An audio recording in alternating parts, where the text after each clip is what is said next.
Hi everyone, నేను మీ ప్రభ, emotional support guide. మీరు ఎక్కువగా ఆలోచిస్తున్నారా?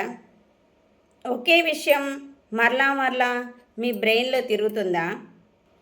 ఎంత ఆలోచించినా జవాబు తెలియట్లేదా? అయితే ఇప్పుడు ఒక పని చేద్దాం. ఒక పేపర్ తీసుకుని మీ ఆలోచన అంతా దాని మీద రాసుకోండి. ఏది నిజమో ఏది కేవలం ఆలోచన అనేది మీకు కేవలం క్లియర్గా అర్థమవుతుంది రాసుకోవడం వల్ల.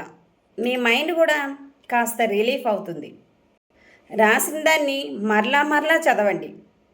మీ ఆలోచన మీకు హెల్ప్ చేస్తుందా లేక మిమ్మల్ని కంట్రోల్ చేస్తుందా?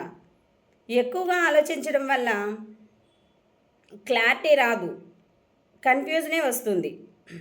మీరు మీ మైండ్ని గైడ్ చేయాలి, లేకపోతే అది మిమ్మల్ని డ్రైవ్ చేస్తుంది. ఎక్కువగా ఆలోచిస్తే మీరు మీ మైండ్ని కంట్రోల్ చేయలేరు, మీ మైండే మిమ్మల్ని కంట్రోల్ చేస్తుంది. ఇది మీకు కనెక్ట్ అవుతే షేర్ చేయండి, సేవ్ చేసుకోండి. Thank you all.